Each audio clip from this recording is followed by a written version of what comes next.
So let's get into a little bit about short-term rentals here. We'll talk about some of the new trends and some of the different things with that. The big thing right now that's going on in a lot of areas is legality. So there's three major things we consider, which are on the board right there: legal, right, seasonality, and attractions and tourism. Why would somebody go to that area? Question I get asked all the time is, Hugh, is this area a good place to invest in short-term rentals? You know what I say? Maybe. Because I have no idea. Not the one doing the market research. Unless I own a property there and I've already done market research, I'm not the one doing the market research. I'm not the one researching these things, but this is what you're going to go do. And the legal situation changed a lot in 2023 and 2024 in different markets, right? So you need to stay understanding that. You need to know what the state is, the state level, your county level, your city level, all the way down to your HOA or POA. It's homeowners associations or property owners associations.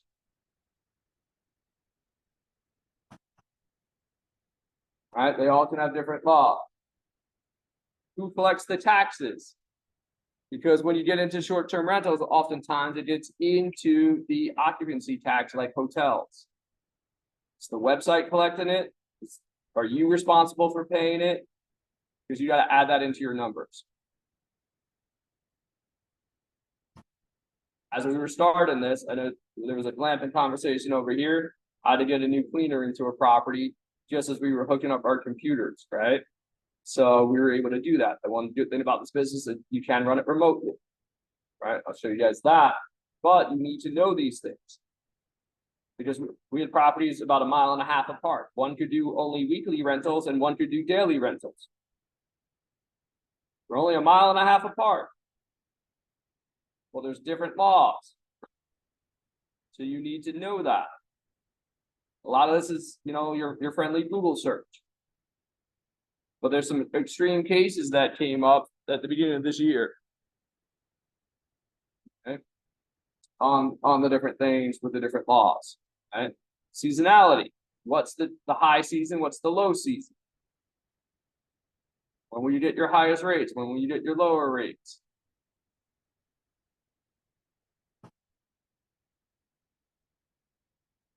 I don't want to be the highest in the highest season, and I don't want to be the lowest in the lowest season, but I want to make sure I'm full. So there's things that you got to do. Any Georgia Bulldog fans? Yeah, we got a couple of Georgia Bulldog fans.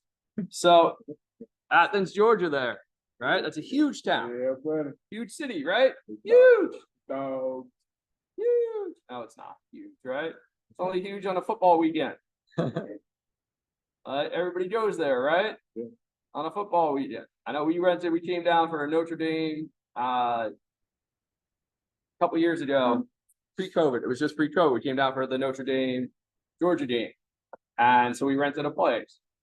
I'm sure the amount we paid for that weekend, we paid this guy's mortgage for like 6 months. Okay?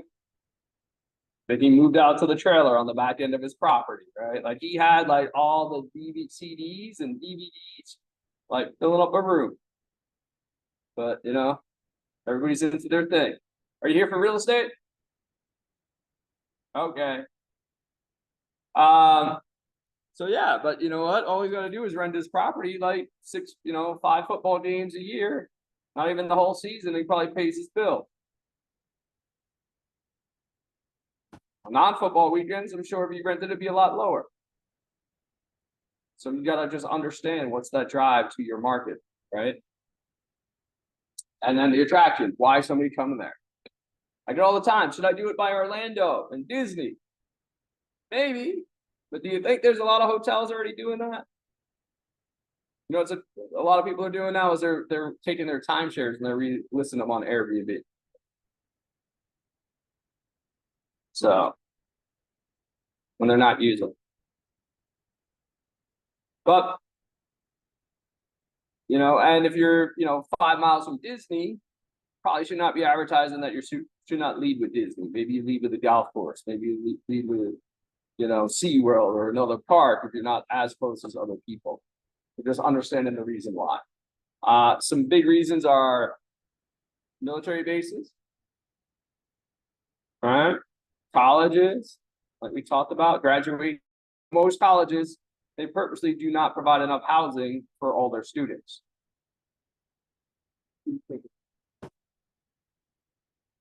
What do I think about VA hospitals for what? In that area, in a where that's surgery and family may have to stay for a long period of time. So I'll answer it in a more general way. Medical tourism is a big one. All right, people will, in New York City, we got some big hospitals, so people are, hey, this person's going in for surgery. I need to stay nearby, or I got an inquiry just the other day for somebody that's going in for a kidney transplant. They're donating their kidney to somebody else, and need a place to stay for, like you said, an extended period of time. They won't be in the hospital, but they need to be near one.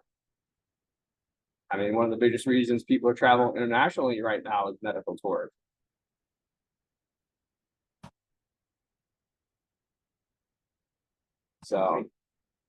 So yeah, again, but you just have to run the numbers and you have to see if it makes sense. I'll say maybe to most of the stuff, because unless I know, unless you're like, here's the analysis, then it's hard to say. But yes, people are traveling for medical. I didn't realize this, but Omaha, Nebraska is a huge medical center now for people come from all around the area, right? That's where all the 5 top hospitals are. So yes, if you have something in, Omaha, Nebraska, that's one of the areas, right, that people are hitting. And you'll know that niche of that market wherever you have it. All right. Good. Other questions, thoughts? Lakefronts? Potentially. Lakefront. Anything on the water gets more expensive. I mean, I like waterfront property. That's typically what I buy. When the dolphin can swim under my feet, while I'm chilling at my Airbnb or my rental property, I don't mind that. But yeah, I mean, those obviously. Now, are you going to, I'm talking to some people right now that I'm coaching. Are they want to dock? Are they going to allow the people to bring a boat, not bring a boat, all the different things, right? So yes. But again, it's based on the numbers. Can you cash flow it at that? You do that. I mean, I come from, I don't know what you guys have here, but we have the Hamptons and we have the Jersey Shore. Or you guys have heard of those two places, whether, the show the Jersey Shore and the Hamptons being, right, what they are, that people always buy properties down there. They'll rent those on Airbnb, those types of things. But you get into like huge, I mean, the Hamptons and the Jersey Shore have been doing this well before Airbnb even started, right? And they do the summer rentals. People coming out in New York City and stuff. So yeah, I mean, those are great opportunities. It's just, but flood insurance got so expensive now. Flood insurance has gone through the roof. So now you have to buy the right property with those things, or not have a bank loan and then just allow it to flood, because some people are not paying their insurance now.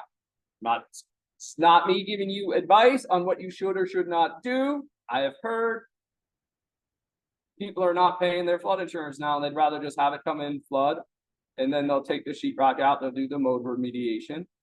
But if I'm paying 10 grand for flood insurance and it costs me 8,000 to fix the property when it's done, or it takes me 20,000 to fix it, I take 2 years of flood insurance, I put that in a bank account.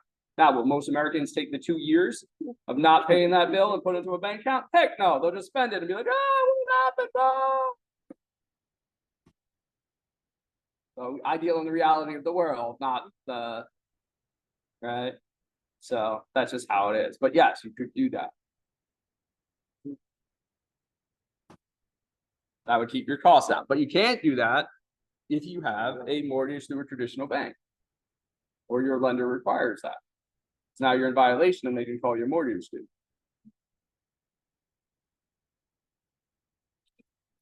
So there are a couple of big cases that happened this year. So we'll start out in California. There was somebody that was saying in somebody's, Rodeo Drive guest house, that little house out there, that's the big mansion on top, right in Beverly Hills. And they went off platform. And off platform means you're not booking through Airbnb, you're doing direct bookings, whatever it happens to be. I think she'd originally booked through Airbnb and then said, oh, I need more time. Would you just take the money on the side? And I said, yes. So she's been living there for about, I think it was like 2 or 3 years.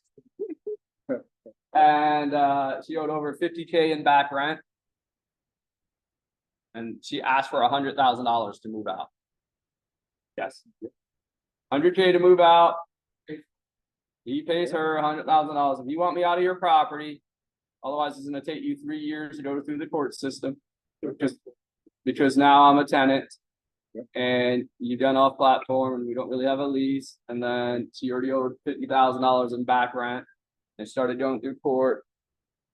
Then this whole big case did get settled. But yeah. All right. She didn't pay during COVID. The whole thing was, oh, she couldn't pay during COVID. Then all of a sudden, then she didn't want to move and then found out how much it would cost them in attorney fees to go through the whole process. So she demanded $100K.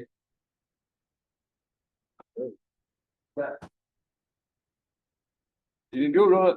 It's out there. It's a true story. It was all over the news for the longest period of time. So, like, all the times people ask me to go off platform, I'm like, no, I stay on platform because then it's a short term. You don't have any rights to the property. You don't have any other things, right? It's not me doing this. So, Then New York changed their laws, so there was over 14,000 Airbnb listings. They were from 10,000 to 40,000, depending on who you went with. And they made everybody apply to be approved. Well, I don't know why people were fighting the law. It's not going to happen. It's not going to happen. But the hotel industry is pretty strong. Can we agree on that? Oh, yeah. They got a lot of lobbyists and they got a lot of people, and they were lobbying for about 10 years to get this law passed. And so in like January, it was supposed to go into effect in like February of 2024 or 2023, sorry, 2023. Supposed to go into effect in like February 2023. They appealed it. They pushed it to May. They pushed it, like kept getting pushed back to like July. And then they said, okay, September, Labor Day, they said it's going to go into effect. Well, apparently I was only one of 300 people that were approved. Went from 14,000 to 20,000 down to 300 listings. So that's why we did the Spartan Airbnb. Right. Spartan 300. What the article had said, because nobody applied for their licenses, right? They didn't fill out the paperwork, right? And yeah, one day, all the listings disappeared. The owner could get fined $1,000, but the bigger kicker in the legislation was that the website would get fined $500 a day per listing that did not meet the requirements. So they knew that this time the government was smart. They knew if it was just the homeowner getting fined, the websites didn't care. But if you put a penalty in for the websites as well that hadn't verified this, so yeah, they all got turned off that day. There's all these articles in September and all those things about that. September, October, as people were figuring that out. Right? And then of course, government doesn't do anything fast. So when everybody applied on that last day, it took a really long time for all those other people to finally get their approvals, right?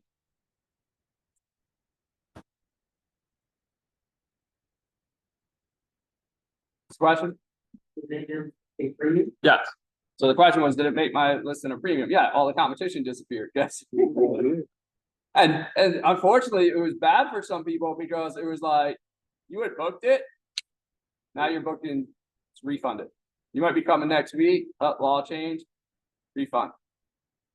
You don't have a place to stay. What are you gonna do? And that's a crazy law. It's like, it has to be, the owner must be present and you can have a maximum of 2 people. Whoa. And an A-class building. So there are a lot, and the people that really got hurt the most, in my opinion, Now, look, some people were stupid in New York, like Atlanta, where they're using government subsidized housing and re-renting that on short-term rental sites. That's really what the government's doing. You know, if you're getting there are people that I don't know if you guys know this, we have what's called rent control. So that means your rent is like pretty well fixed. So you can have a property in a worth $5 million, but you're paying like $1,000 a month to be there, and you're overlooking Central Park, which is the most expensive real estate in the world. And you're only paying $1,000 a month for like a 3,000 square foot apartment because it's grandfathered in like that. People literally like sneak their kids in and like pass it down, and somebody's lived there for 2 years. Like there's all these things, right? And now they're renting that out on Airbnb. So of course they're going to be, everybody's pissed off at that. But then you have the seniors, right? And a lot of seniors that are empty nesters who are renting out part of their properties to help cover their bills. Those are the people that I felt got hurt the most on this. Because A, they're not the most savvy on the laws and things like that. B, it's good for them, right? So it's better than putting somebody in a home is to allow them to take care of millennials for a night.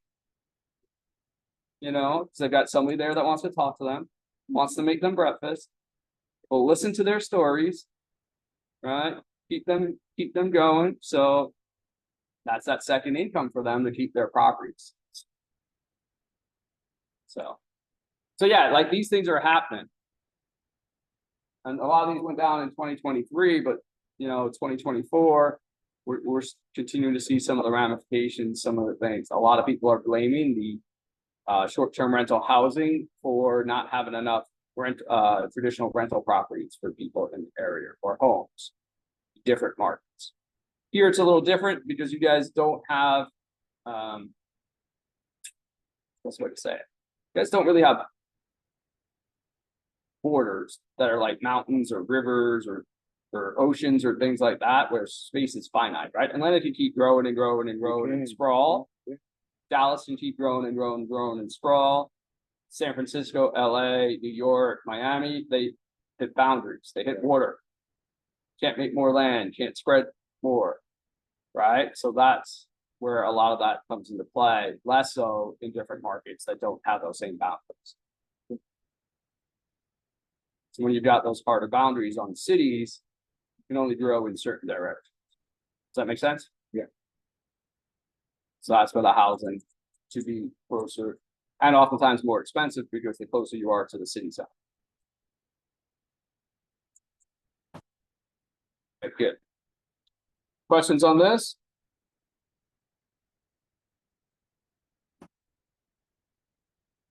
Question regarding where investors who move money are looking to, and the trends in the Southeast region. It seems as if the global investment market is looking for stuff in the Southeast region.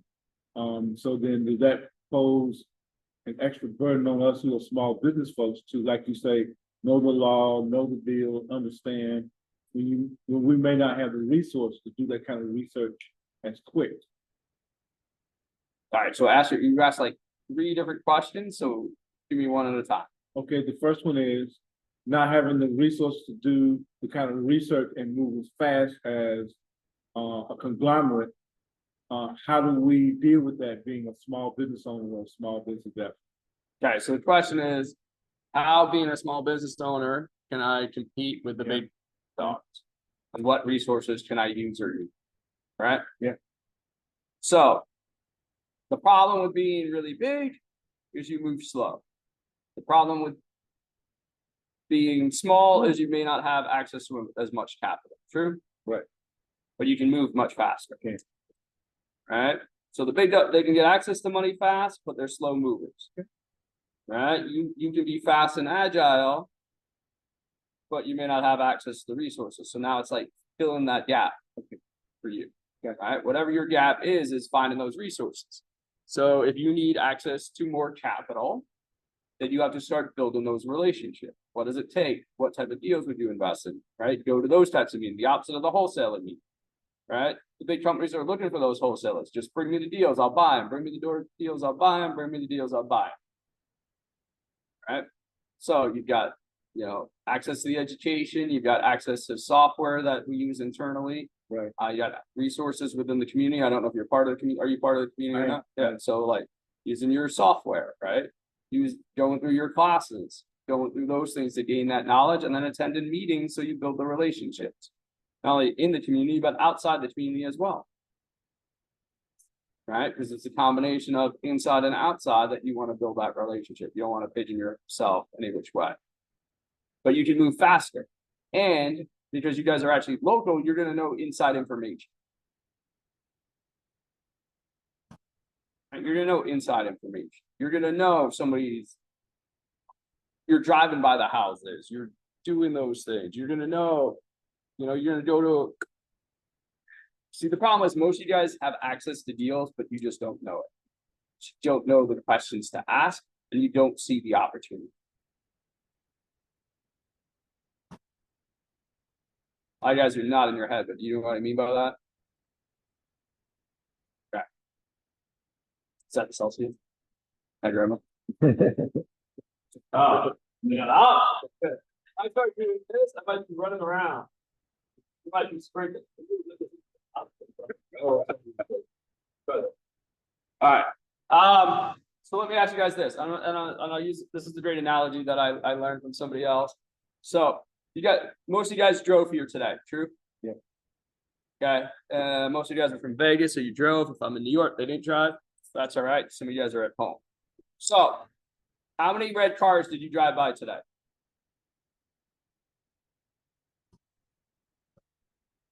I have no idea. Did you drive by at least one? Maybe two.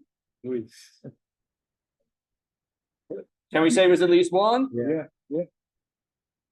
Couple? I got 1, 2. What do you guys think the numbers around? Between 1 and 7. 1 and 7? 5? So I'm saying it's 5. What do you guys say online? How many you drive by? How many red cars did you drive by? You got 5. So we got a pretty consensus of about 5. Okay. Why didn't you register that you drove by red cars today? Wasn't looking for it? Wasn't paying attention?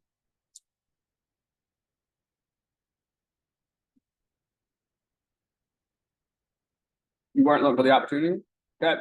So we get 2 million data points that go past our eyes. Consistent. Right? Throughout a normal day. 2 million data points. Your brain can only process a certain number of them. Because it wasn't looking for red cars, guess what? It didn't see the opportunities. Drive home today, I'm like, yes, you might start counting a few red cars. Why? Because I just did this. I just planted it that you should look for the red cars. So now, what I want you guys to do on the drive home is, text Michael, text Gamer, text whoever, and tell them how many red cars you drove by on the ride home, because you're going to see now the opportunities.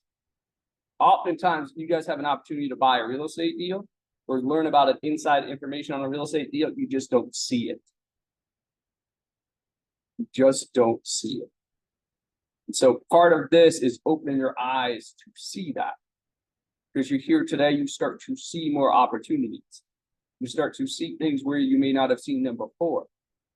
And it's just because you've been made aware of it. It's called our reticular activation system, RAS. In a Tony Robbins event, he'll explain exactly what that is, but reticular activation system means we've activated your brain to now look for this opportunity. So if you're like, I need access to more capital, you're going to start to go, okay, brain, let's listen in on these conversations better to get more access to capital. All right. And somebody will make a comment and you're going to pick up on that comment now that you wouldn't have before. All right. So how many of you guys have been, and ladies have been to like a party and somebody's like, oh, poor Bob's got to sell his house, or he's going through a divorce, or Jane's going through a divorce. Anybody been to those? Yeah. What do you say? Oh, so sorry, right? Sorry about that. Guess what? That was a red car. Oh, I'm so sorry about that. you know, I know some people that could potentially help them get the most value for that property. That'd be something they'd be interested in, you think? Yeah, okay. You think you could connect us and then I could talk to them? That was a red car. Hey man, you know, I invested in this thing, it's not going so well, you know, I gotta find new things to start investing in. Sorry, you know, sorry that company went bankrupt on you. Red car. They have money, want to put it somewhere. You didn't register that as part of that conversation.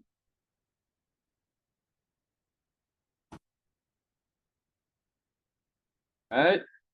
So there are opportunities all the time that are going by you. It's just not activating your brain. So I say this, the conversation, and you can go, oh yeah, that's happened. Yeah, but you didn't recognize it as an opportunity.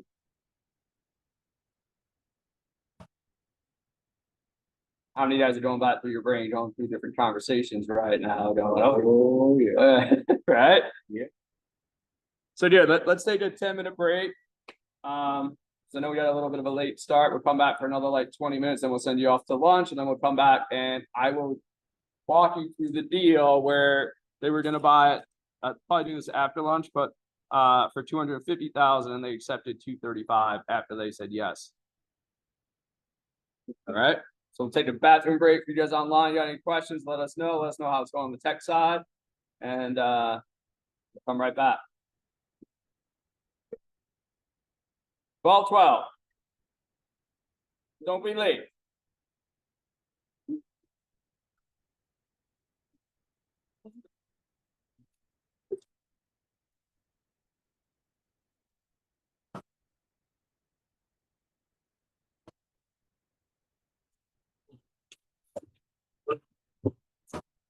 Okay.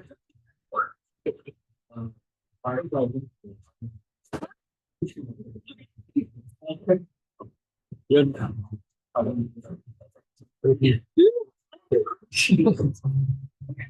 will roll with it. So, Michael, yeah, so that's all. That's why I was thinking about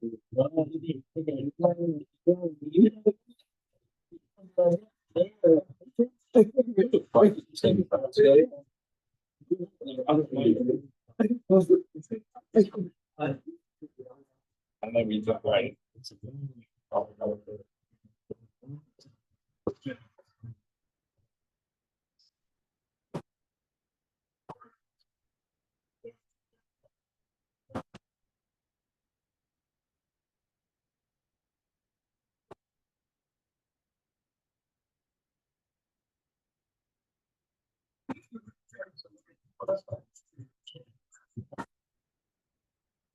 So yeah.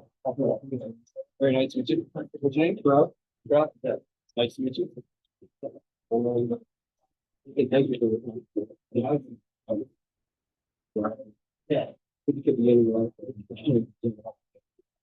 Yeah. It's all about relationships. Michael said you guys needed somebody, and what happened? Yeah. Is that your friend? Yeah. Okay.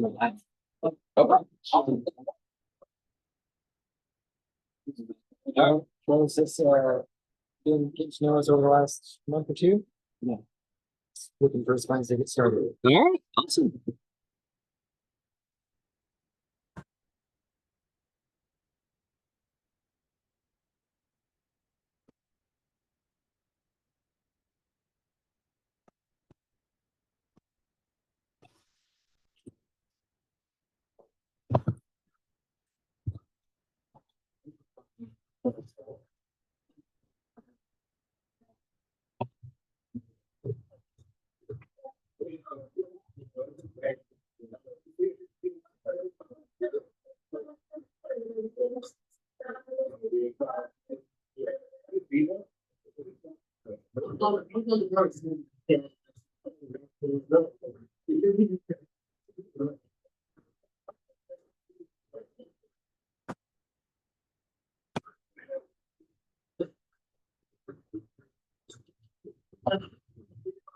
Enjoy your wood out. I'm from that.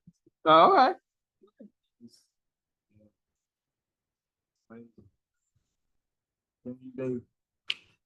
So much money. Oh yeah. Even the common people parking in cars. Oh yeah.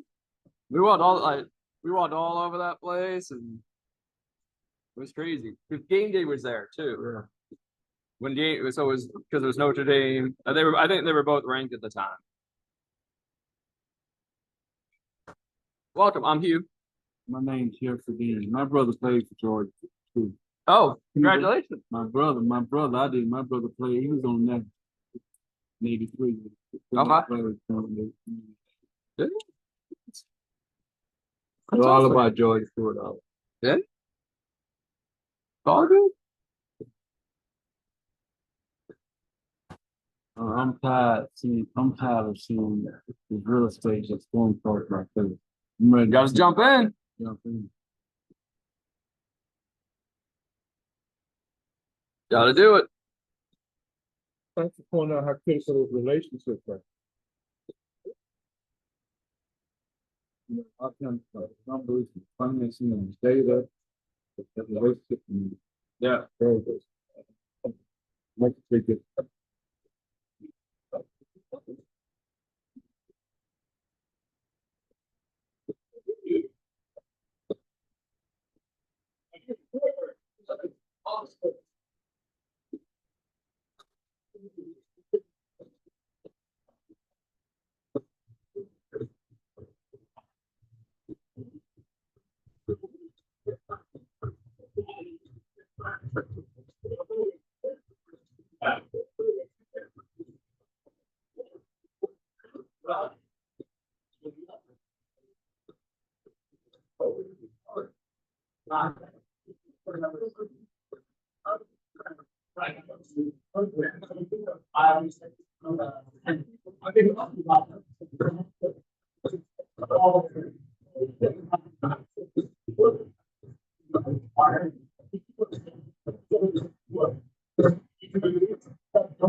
Yeah.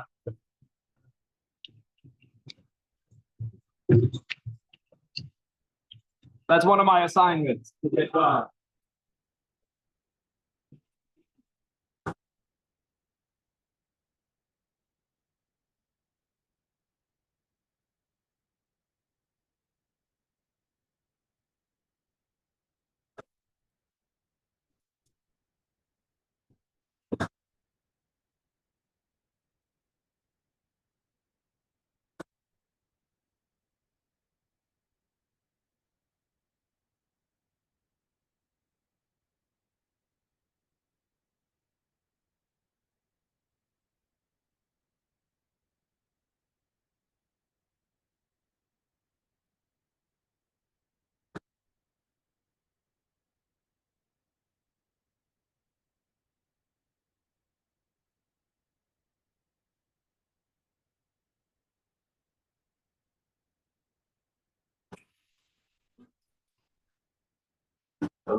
Yes, I like this.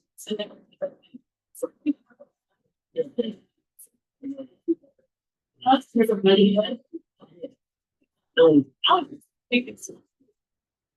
Even there. We can find fully editing.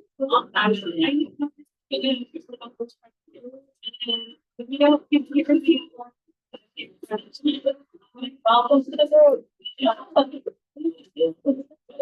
I would like children. If she got great, she's out loud. And then she had a face and she finished.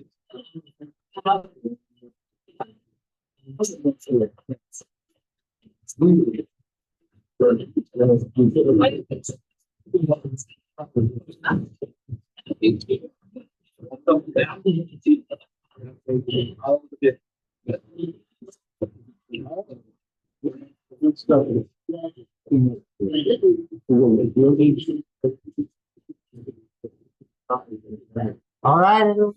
Thank you. Did you see? Let's see, am I off mute? Don't even know.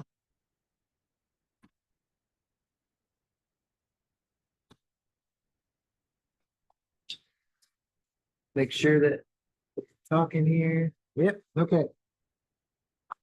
Okay, we're gonna get back to it. Welcome back from your break. I know we gave you an extra few minutes, so let's get going. We're gonna get into our next phase of the conversation about how it is that we can take all of this information and actually apply it, how we can go out there and not just theorize about what's possible in real estate and talk about what so-and-so is doing or what so-and-so has accomplished, but actually take that information, take this stuff that Hugh Zaretsky is being pouring all over us this morning, and then putting it into a functional, usable tool that we can go out and get these deals. We can go out and know exactly what we're going to say and how we're going to take these deals down so that we can change direction of our lives. That's the whole point of being here, right? Yeah. So without any further ado, I will welcome Mr. Hugh Zaretsky back to the front of the room.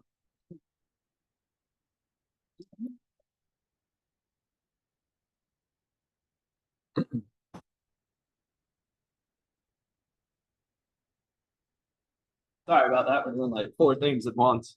Cool. Any questions, thoughts from earlier? Well, one of the things we're doing here is we're building, Who's we? we as in the stakeholders in this room particularly. Okay. So fill me in. Who are the stakeholders? So when you say stakeholders, what does that mean? Yeah, we've got neighborhood leaders, community leaders, faith leaders, small business leaders, people who are part of Renatas, and then there's those of us who are new, but we're all committed to that there's a conversation emerging and we're building something. We're not just coming just to get points to make money, we're building something here, and then we're in the Southeast region. So what's the trend? How do we link up with it? And that the whole relationship phenomenon that Renatas makes available is critical for us. So that's, again, multifaceted. So let me break this down for a second. Obviously, this is a newish group because it's oldish but newish, but transitioning here. So who are the stakeholders here? Raise your hands. Oh, are you guys raising your hand? I don't. I get this. I'm like, you don't know. Is this a raising a hand? I don't know. Like, are we really part of this? I don't know. Michael said I had to be here. Like I said, I got drafted into this. What are we doing?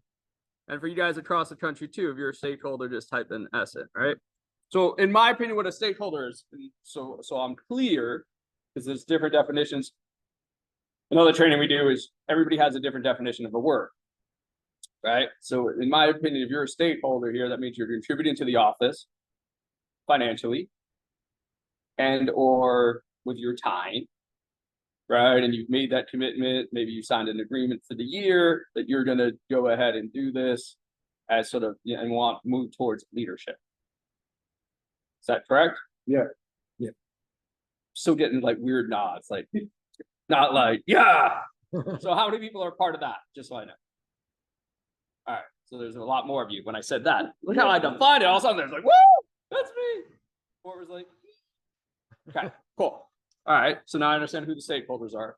Now, what is it that your question is? Question is, given your relationship to tracking trends, and here we're in the Southeast region, where a lot is available, a lot is coming. When you say a lot is available and a lot is coming, what does that mean? There's 4 things. One is investment capital is coming.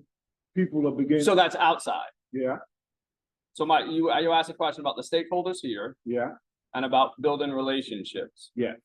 So is it within the stakeholders, or is that within the Renatas community? Is that within what? Because we can't do it global. Everybody from the world wants to come to Atlanta, so they're going to come through us.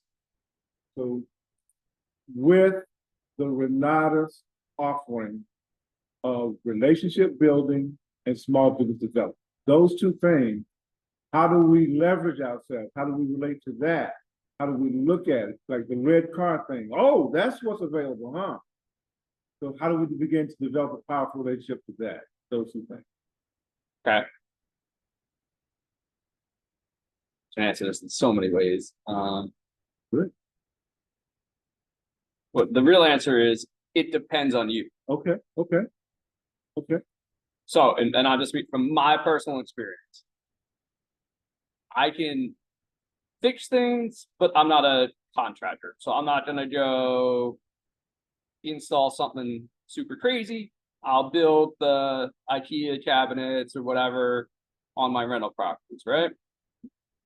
So I do a thing that's really called stay in your lane. Okay. I know what I'm good at. I know what I'm not good at. Can you grab me those shirts back there for a second that are laid out? And I'll use this as a perfect example. Okay. When I run an investor boot camp, I am not a good chef. I am not somebody that makes swag. Okay. Right? This is not, you say, Hugh, go design this shirt, come up with the sayings on it. That's not me. Hey, this looks better, that color is better, whatever it is, right? When we launched the book, right? Somebody came out, if you see the cover of the book, you see this, they're like, boom, here you go. I go, I want a shirt. So my question for you is, what's the skill that you're good at? And that's what you leverage, right? We do another training, and what a lot of your questions are very fuzzy to me. Okay. So we fear the fuzzy. Yeah. Because when you're fuzzy, I don't know what you're asking, so and I don't think. So I stay in my lane. And for a lot of people, people try to get out of their lane. Gamer's a little out of his lane today. Do you agree? Figuring out tech, like not his forte. Can he learn it? Yes. Does he know enough? Yes. When we're doing the computer, all the things, even I don't know some of the things, and I've been running events for a long time, and I know lots of things, but there's certain things I don't know, so I stay in my lane. So build off what you're good at. Okay? Build off what you're good at to build the relationships. Find people that are similar to you. Because guess who you're going to relate to? Similar to you. You're a person that goes to church every Sunday and it's God, God, God, God, God. You're going to relate better to those types of people than somebody that's like, I don't believe in a God, but now let's do business together. If you're the person that doesn't believe in the God, go find those people. Right? Whatever the things you like to do, you're going to relate better to. Does that make sense? And you're going to build deeper, faster relationships. So leverage what you're good at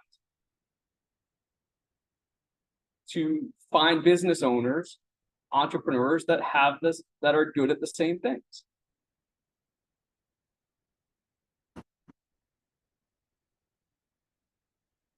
All right. All right. Yeah. So, and also know the people you don't want to work with. This is a bigger one. This is the one that's going to save you hundreds and thousands of hours. Know the people you don't want to work with.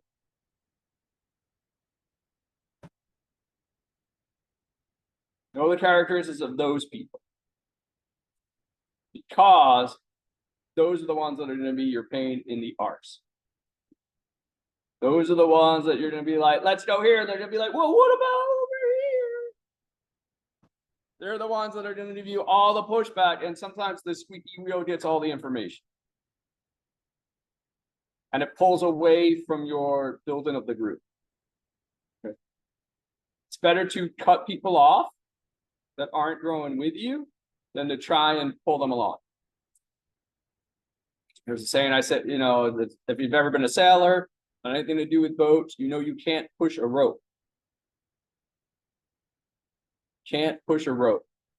A lot of people try and push the rope. Come on, you can do it. You can do it. You can do it. And they're like, I don't even want to do it. You spend all your time chasing those people instead of building the higher level relationships. I just launched a new platform. Told people for $7 a month they can get on it. 2 trainings a week. $7 a month. Some people jump right on it. Some people got a whole bunch of questions. You got a whole bunch of questions? Not worth it. Hey, how do I use it? Great. There's a tutorial in there. Go through it. Wait, where do I find this? Go to the tutorial. Where do I find this? Go to the tutorial. Go to the tutorial. Maybe you shouldn't be on the platform. Because I am not everybody's cup of tea. I'll tell you how it is, whether you like it or not. Don't do it to hurt your feelings. Tell you to do it because it'll make you better. You then make the judgment. But I've been with people 10, 15, 20 years they've been working with. They know they will quit before I quit. So I tell everybody, you will quit before I quit. Showed you that picture. Day one, Renata's Pat. Only still 5 of us in the company. You will quit before I quit. I've been in this long before even Renata's was born. 2005. I've been doing this 17, 18 years. I'm not quitting. But you can't handle me telling you the truth. And it's the truth. You're the one that puts an opinion. Like, hey, you got to do this better. You're like, you're so mean. You told me how to do that. I said, no, this is what you need to do better. And most of the time, you know you need to do it better. You just don't want to admit it. But most of your friends are like, it's okay. Don't work on that. Stay where you are. I'm like, no, if you want to get here, you got to do this. You got to change. Some people can handle that. Some people need the hug all the time. I'm not the hugger all the time. I'll give you the hug when you do something well. But you just do something and people are like, hey, I sent the email. I'm like, cool. Like that. All right, I just tell them. I'm like, cool, you sent the email. I don't give you a gold. I'm not the teacher in school that gives you a sticker because you sent an email. That's not my personality. I expect you to send it. I expect you to do that. I expect a certain standard. If you're not going to meet my standard, I don't want to work with you. Which is fine. Because it saves me time. You got to set your standard. That answer your question? Yes, it does. Very long answer to a very long question, but it's okay.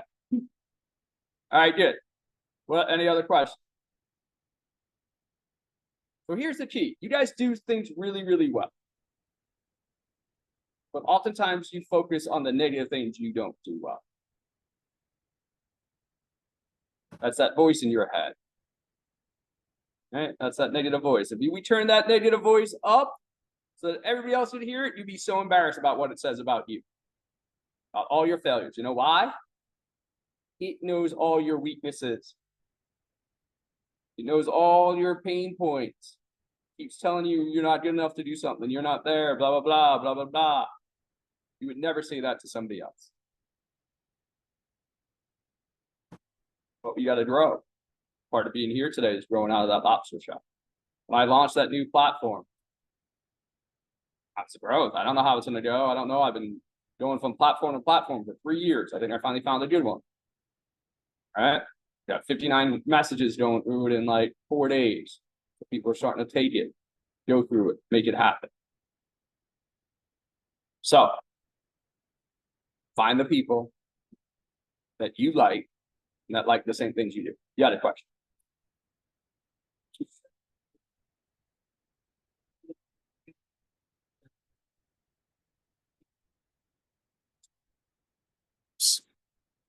So say that again.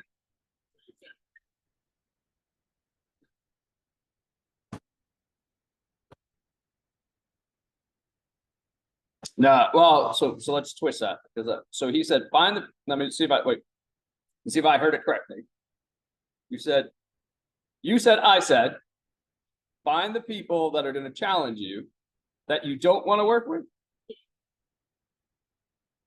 Okay, that you don't want to work with, to challenge you, and that you don't want to work with, and if it's not working, cut it off. So that's a different interpretation than what I meant. So maybe I was fuzzy. So let me clarify. What I said was, know the people that you don't want to work with, like characteristics. Maybe they don't ever respond to your email. Maybe they say they're going to meet you and they blow you off 3 times. And then cut them off. Don't chase them. But find the people that will challenge you, that aren't going to be like, give you a sticker for sending an email, that they're going to challenge you to push you to a higher level. Those are the people that you want to work with. And those are the people that you want to follow, the people that are going to challenge you, right? Versus, right, find people that are just going to be like, whatever you're doing, it's good enough. Any therapists here? All right. So I really respect the therapy industry, but what I don't respect about the therapy industry is like, you go to therapy, they're like, tell me your problems, you tell them the problems, and they go, so how do you think you should fix that? My theory. Right? And I'm like, they should give you some suggestions on how to do that. They should be like, well, have you tried this? Have you tried that? Like, let's move you in those directions, right? So I had a good therapist, and a really good therapist will do that. They're like, oh, that sounds like this. Go read this book. And I read the book, and I was like, boom, that solved the problem with one of my past relationships, right? Boom, like that. I done a 5 therapists. I've done the sessions for a while dealing with this one relationship, and they're all like, well, how do you think that feels? How does that make you feel? Like, I told you that. I need to give you a solution, like lead me down a path. So the people that challenge you are going to lead you down a path. You may not know what the path is, but you do it. And I gave you one of my golden rules before, which is the 70-80%. Number 2, this is the golden rule for life lessons. If somebody that's where you want to be tells you to do something, go do it without friction. Make it what's called a frictionless process. You know what the problem with most people are? Why should I do that? Why am I doing this? Why am I doing this? You're making it friction. I don't want to work with you.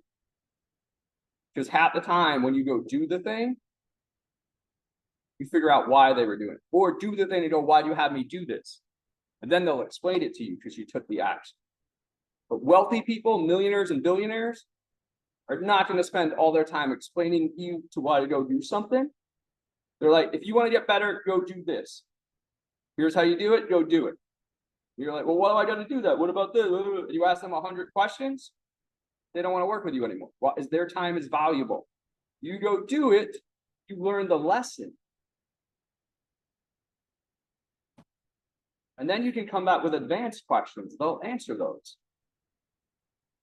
That's what I've always done. The reason I became the number 5 speaker in that company, right? Remember I told you? I started at the bottom, went through that crazy HR interview to there. Because when I got with the number 1 team that was selling hundreds of thousands and millions of dollars of product in a weekend, I just did what they said. And I made them money. Because I made the money, guess what they wanted to do for me? I got paid 0. They made like $6 grand because I helped them do something. Guess what? Who they wanted to work with the next weekend? Me. I was free labor for them. But guess what I got out of it? Knowledge. They told me to do something, I did it. No questions asked. Except for one time. The one time went like this, and I'll explain why. Like, I was there to learn how to become a professional speaker. Like, you guys are here to learn how to become real estate investors and take it to the next level and all those things.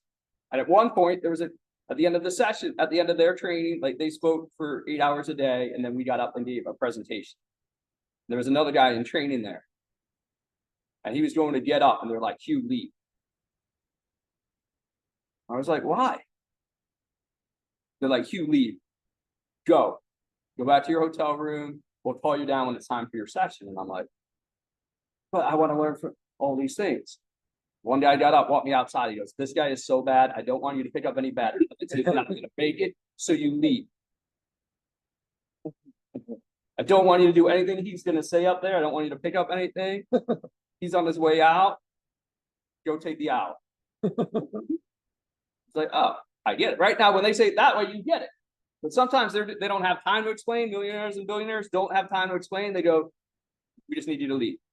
What you do is you go, okay. And they'll explain it later. Make sense? All right, so let's jump into this. Some of you guys are new, some of you guys are not. So this morning we went over, just so we're clear, we went over your lobster story. We went over some of the different things on the real estate market, the current state of the market, right?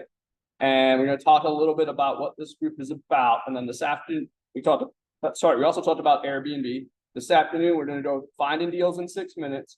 I'm going to walk you through the building the relationship story on how somebody accepted an offer for $250,000, said they did not want it, but they were happy at $235,000 on an Airbnb property that generated over $60,000 a year. We'll walk you through that. But I want to just base this because some of you guys are stakeholders, some of you guys are helping grow this part of the Atlanta market and nationwide as we do different things here. So we got Vegas online as well, and be able to do that. So this is a plan that I've been executing since 2005. Renalis has been doing this since 2011. Bob's been doing this with different companies. We're just going to talk about a couple different things here. We really focus on the 5 pillars of wealth. Got real estate, taxes, banking, business, and the education side of it. Don't have time to go through all 5 of these. I'm just going to give you guys a quick overview here on this, so you guys can become familiar with this, and then you'll be able to come back for some different things. Now, everybody's here for different reasons, right? We agree on that? Okay, so how many people want to get into real estate investing for a better lifestyle, the ability to travel, those types of things? Raise your hand just so I can see. All right. So go ahead and put a D on a piece of paper for you. So this is, I run a team from New York City to Maui, Hawaii. We're right out there in Honolulu, Hawaii on a boat. We run some trainings off boats, different things like that as tax deductions. Some of you guys are here because you want to be part of a group and have opportunity to a community of investors, not only locally here, but nationwide. I would never guess that was one of the things that drew you. Based on our conversation here. How many people would want to be part of that group and have over 10,000 investors across the country and have access to that? All right, so put an R on a piece of paper for you for that, right? And like we said, we do this all across the country in all different places, all different things. And then some of you guys are like, I need a better system, resources to be able to go ahead and do that. So if we can have you guys do flybys instead of drive-bys. Right? So we did save you time, energy, and effort, right? We know time is money, so we want to get smarter on that. So if that's, how many people want a better system to do real estate? So go ahead and put an I on a piece of paper for you on there. All right, so we'll show you how we can do our drive-bys, how we can go ahead and do that. How many guys like to win trophies and get recognized for your hard work and success? Right? So a few of you guys on there, so put a V there. The CEO here spends about $250,000 a year just on trophies that we give out at our national conference. It takes about 5 to 6 hours of just trophy ceremony. We always hope to get done by midnight. Sometimes it's 1 a.m., sometimes it's 2 a.m. And we start at like 6 with dinner, by the way. So it's not like we're starting late in the evening. But the ceremony usually starts around 7:30 or 8, and we hope to get done by midnight because of the amount of trophies and things he likes to give out, whether that's for making money or different things. How many guys don't care about any of those things and said, just show me the numbers and show me the proof? See the deals, okay? Put an E on the piece of paper for you so you guys understand that. Why are you laughing at that part? Because I can't do that. You can't do that, but it's not you. Yeah. See, but we got to be able to relate to all the different people. Because everybody on here raised their hand for at least one thing. True? Or everything. So, you do have the ability, what we call an ICM, independent contract marketer, to go out and share the message on how to go ahead and do this. And there's a whole bunch of legalities and all those things, but just understand that you get paid for a service. Now, in full disclosure, right, we're not employees of the company. We don't do anything like that. And all the different things are run through the organization. So we don't have the right to say anything. You don't have to purchase anything to work with us. We are not acting in any licensed capacity. So some people here might be attorneys, agents, those types of things. Like I said, I recently became an agent, but I don't run around and show houses. I run teams. I've got 16 people in 5 different states that I run around with. I can't actually say that anymore. I have to show a house tomorrow. To somebody that just came in. So here's a funny story. Somebody came in to stay at one of my Airbnbs and now wants to find an apartment. Is that a lead source? Yeah. There you go. Right. So I'll go ahead and do that. But we're here for different reasons. So which one of those 5 is, you're here for either to get access to more money, do more real estate deals, get your time back, gain knowledge, build those relationships. And some of you guys got to get out of debt so that you can start doing one of those. All right, write down whichever one's the most important of those for you. It's going to be different. All right. And since this is an opportunity to go ahead and do things, you have to take action. We just sit around and wait for things to happen, right? We know it's not going to happen. And we already went over, you guys missed all the red cars on the way in today and all the opportunities that drove by you, because you weren't paying attention and you didn't see them. So depending on where you are in this, you know, Robert Kiyosaki's cash flow quadrant, you've seen this. You've got the employee, the JOB, you don't have a lot of control. You've got your to being self-employed. Anybody self-employed? Okay, you got your own business. It's good until you don't have enough work, right?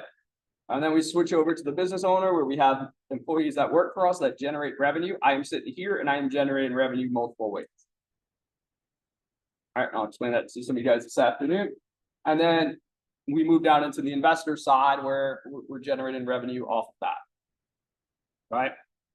The way you can be in multiple places at multiple times is to have the right team. I have somebody handling a check-in in Tampa, Florida today. I've got somebody making money for me in New York. I've got somebody making money in different places. At one point, I ran a team of 700 people around the United States. Is that okay with you? In one of my businesses. We now have people in Bolivia. We now have people in Pakistan. No, not Pakistan. Indonesia, right? So people like that are doing work while I'm able to do this. Oftentimes I sit in trainings like this and money hits my bank account. Would you like to be able to set those systems up for you? Yeah. Right? One fact, we just had some books sold as we're sitting here. So the question is, what is the mindset? Right? What is the mindset? Assets versus liabilities. A lot of us grew up on this side, the poor mindset. If you save your money and spend it, save your money and spend it, save your money and spend it. Versus, hold on, I'll come back for you. Versus the wealthy mindset. And the wealthy mindset says, I use my money twice and then I spend it. That's how I get free things. How do I get a free car? How do I get all these things for free? I take the money that I make, I invest it into an asset, take the money from that asset, invest it into a business, take that money from there, and now it's free. I've used it twice to make me money. And that's the system that we want to put in place for you if you follow our systems. We sort of gone through this on there already a little bit. So, right, that's before I told you the lobster story. Those are the things. If you want to see more of these things, you can go to the Instagram and Facebook there. You'll see the stuff from Africa. You'll see the volunteering we did over there. You'll see all those things. We do every type of real estate deal. What I didn't show you this morning is this. My very first book that I was a part of. Now, remember, I can't spell or do grammar, by the way. I am getting better. I got to change my verbiage. I am getting better at spelling and grammar. I am learning, finally, in my 40s and 50s, how to spell and do grammar. Because I send out emails and people all the time are like, it used to take me 8 hours to write an email to my team. They'd be like, oh, you got spelling mistakes in there. It's like, if I got spelling mistakes in there, you obviously figured out what the word meant. So this is a book called The Power of the Platform, about speaking from stage. Right? And in this book is Jack Canfield. Anybody know who Jack Canfield is? Chicken Soup for the Soul. The Secret, all those things, right? Anybody know who Les Brown is? Yeah. Who's Les Brown? Amy Brown's son. Amy Brown's baby boy. Who else? What's he known for? Speaking, training, right? Yep. Those types of things. Les Brown gets 50,000 to 300,000 for 30-minute keynote speech. Anybody know who Brian Tracy is? Who's Brian Tracy? Okay, one of the top real estate agent sales coaches in the country, gets anywhere from $10,000 to $30,000 for one-on-one coaching. You know who Les Brown is, right? No? You know what he looks like? All right. So this is the front cover of the book. Yeah. Do you see Les Brown or Brian Tracy on the front cover of that book? No. Flip it over. Do you see them on the back cover? She said yes. She doesn't see them on the front cover, but they're on the back cover. So right now look, I told you how much money those two guys make. There's other people. There's 1, 2, 3, 4, 5, 6, 7, 8, 9. There's 10 people on that front cover that don't make as much money as Les Brown or Brian Tracy. There's only one, Jack Canfield. So 9 out of 10. Okay. Why are they not on the front cover?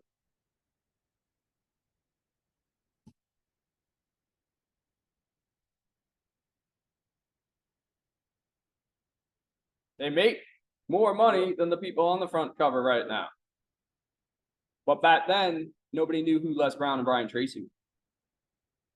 So right now, you may be on the back cover of your life. You may not be where you want to be yet. You may not have that huge following that you want yet. You're learning those things. And if you work hard and you continue to do the things, take what I call CDA, consistent daily action leads to success. You continue to do that, you will end up on the front cover where they're getting $50,000 to $100,000 to speak for 30 minutes. They're getting $30,000 a one-on-one training session. You're getting all those opportunities, but you've got to start somewhere. So what I get with a lot of people when I show this, they're like, well, I don't have that, Hugh. Of course not. Or you might. But it's not where we are right now. It's where you're going to be. So we went through these earlier. We talked about the launch button, how I came out with that book in November of 2022. When I can't spell or do grammar, best-selling author. Third book. This is another book here with $100,000 real estate students, right? In 2018, just pre-COVID, we had 144 students made over $100,000 part-time. Okay, part-time income? Yeah. And I never know where that next superstar is going to come from. All right? We never know where that person's going to come from, what their background is. They could be single, they could be divorced, they could be former military, they could be anything like that. It's a question of who's going to take that consistent daily action that leads to success. And then we'd like to have some fun. All right. You can see right here, there's Michael and Vanessa. Right in that photo, one of our parties out in Utah. We got the chance to help set the Guinness Book World Record for most basketball spinning on Liberty Island by the Statue of Liberty with the Harlem Globetrotters. Like, we get to do all sorts of fun things. So reach out to the local people here to find out what your fun things are going to be. We're talking about real estate investing real fast and make it simple and easy. Just a general overview for you guys. I know we're coming up on lunch here in a few minutes, so let's just make it simple and easy. I'm going to teach you some real estate strategies. We don't have time